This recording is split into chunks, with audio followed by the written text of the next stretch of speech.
damdamin, ngunit bigla kang dumating sa buhay ko.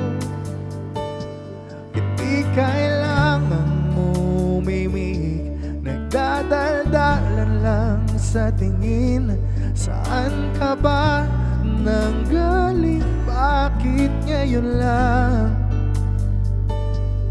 Okay, tagal kitang hinanap, okay, tagal ko ring nangarap na makapiling ka, o aking mahal. Pangakong hindi ka iiwanan at hindi pababayaan, o anong saya ang nadarama.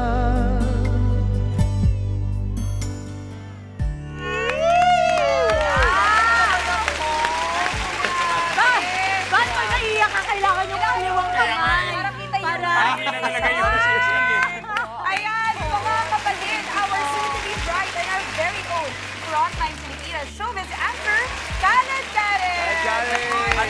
Pasalamatan nila si Mark. Mark, thank you, Mark! Gusto ko yung mga beautiful song. Thank you. Good morning, kapatid! Good morning. Gusto ko yung mga close-up, mga ikita mo. Ayan. Alam mo, wala pa, di ba? Very demure, very mindful, long before the Very intro. Very Twitter cutesy. talaga. Very cutesy. She is the epitome of the very demure. Hindi, tsaka siya talaga yung pag nakikita ko, nisip ko talaga, alam mo, wala naman ako insecurity sa katawan.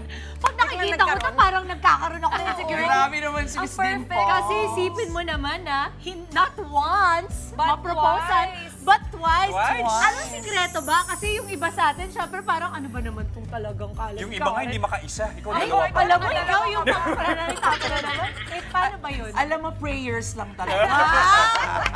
Tapos 8 glasses of water a day. Ilang hours ng sleep talaga? Ilang hours ng sleep? Wala. 5 to 6, okay na. Okay ka na. Uy, yung sa workout naman, kasi ano, katulad ng sinabi ni Tims, iba talaga yung ano yung figure ng Khaled Karen. Oo nga. I'm Sipag, curious. alam mo, discipline is very important and you have to be consistent if you want to be fit and healthy. So sa pagkain, ehersisyo, tulog, at saka maganda rin yung may peace of mind ka. Ay, maganda yun. You can't buy that. Gusto ko ibili yun. Gusto ko i-point out na sa lahat ng binanggit ni Khaled Karen, lahat doon madalas kasama niya si Luke. Nakikita ko magkasama kayo nag-workout. Yes, Does it we help work out together, na we yung cook partner mo together. ganun din? I love it. Kailan lapit na ng wedding day mo. Kaya nga. Can you tell us yung mga preparations? I'm sure sobrang pabisi na kayo ngayon. Kasi ganun yun, pag ikakasal ka, dami yung ina-arrange, lalo na out of the country kayo ikakasal. Share mo naman yung experience. Actually, nakaka-overwhelm palang ikasal, no? Kaya sabi ko kay Luke, ayoko nang maulit to, ha? English.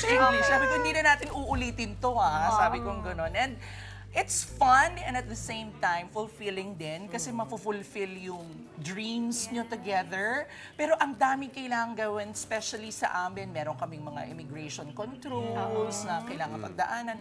We have to apply for my visa kasi sa United Kingdom kami ikakasal. And then, the visas of my family. Tapos, ang hirap makipag-coordinate sa suppliers mo if they're thousands of miles away.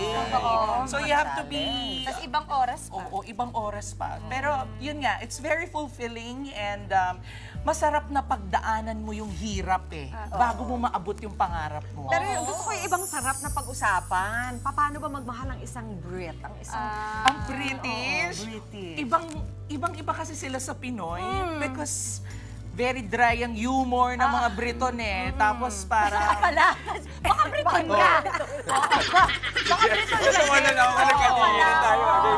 Medyo dry yung humor nila. Tapos they're very disciplined and they're very polite. Hindi ko sinasabing hindi polite ang mga Pinoy, pero iba yung pagiging nila, polite. So, ikaw ang may dala ng warmth.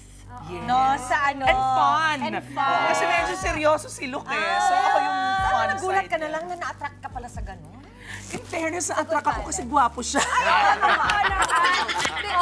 Hoy, can I just say tingnan panood kita sa screen, gwapo si Luke, pero ang ganda-ganda mo. Bagay kayo. First time ko mag-good morning kapatid. Kasi ngayon ko lang na-realize na morning person pala. Girl, bridal shower mo to. Pero, Kalad, I wanna talk about kasi you and Luke have been together for how long? 12 years na po, mga kapatid. Okay, sa 12 years na yon, ano ba yung mga naituro sa'yo or natutunan mo kay Luke in terms of pagmamahal? Ako siguro mas natutunan kong mahalin yung sarili ko. And to accept myself for all of who I am. Kasi si Luke yung nagturo sa akin noon na we're not perfect, di ba? Hindi naman tayo perfecto, lahat tayo, meron tayong flaws. Pero tinanggap niya yun eh.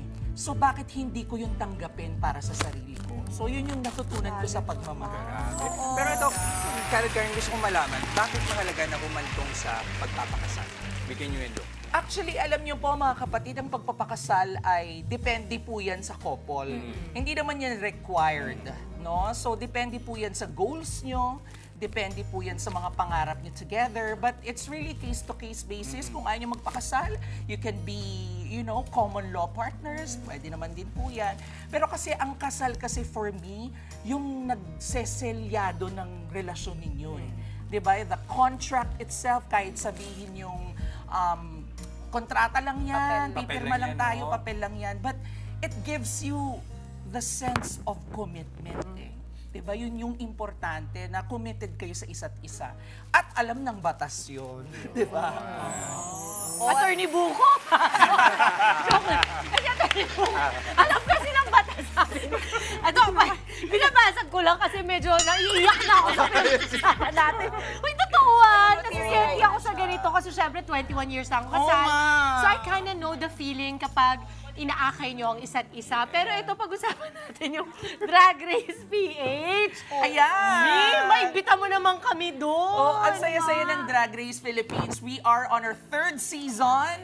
Napakahuhusay po ng ating mga drag artists this season. At antabayanan niyo po ang kanilang mga pasabog sa aming palabas. And I'm happy kasi napakaraming international fans na nanonood ng franchise natin. And Kasi yung ganda mo, Mi. Iba rin naman International. Thank you Ako naman. talaga, ngayon ko lang kasi magkaibigan naman kami, pero ngayon ko lang talaga, tingnan mo ka, ha? Diba? Talagang galit ako. Mama, I really feel like, you know, when you are with the right person, magbo-bloom ka, and they will bring out the best in you. Tama. Totoo yun. Right person, right Kasi kung son. nasistress ka rin dun Right sa This is Right right. person, right son. Sa pakawiti talaga ni Jess de la Salle. Alam mo, natatalanuhan ako kay Jess, pero iba pala talaga ang talino ni Kara. Malupit yan. Message na lang, Mommy Oo, daw. or baliktarin na lang natin. Parang ang ganda na inaalay mo pa sa kanya yung self-disco or the way he was able to teach you to love yourself. That's so nice. Ano naman ang ambag mo sa kay Luke? Paano mo naman siya na-improve pa bilang isang Well, nabanggit niya sa akin na I always bring out the best in him.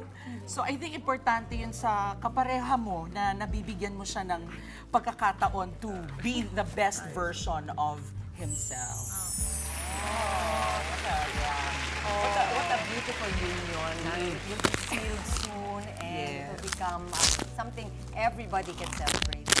Buti na sinama mo kami sa iyong celebration. Maraming salamat po sa inyo. Hindi ba't kami Good morning, kapatid makakasama sa family. UK? Dito pa lang. Alam mo, tayo. may visa ako. Ay, talaga. Ay, visa.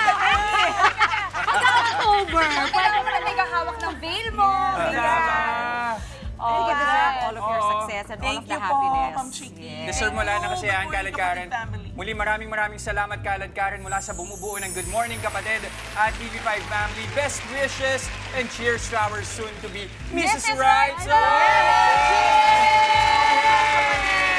in advance, Kalad. Sana maimbitahan natin si Luke dito next Kaya time. nga, Kayong dalawa naman. News 5 Family, maraming salamat po. Cheers! Cheers! Totoo to. Masarap! Ito, at maraming salamat din sa nagbigay kulay sa espesyal na selebrasyon na ito, ang DL Weddings for Less. Ang ganda, may totoong pang-wedding yung setup mo today, ha? Siyempre, dahil totoong wedding naman ang magaganap. Si Luke na lang talaga kulang. Mga kapatid, Dimples Romana po, kumpletuhin ang inyong umaga ng mga kwentong puno ng inspirasyon. Salubungin po ang bawat araw ng may ngiti at pag-asa. Kaya't mag-subscribe na po at mag-follow na sa aming social media pages ng News 5.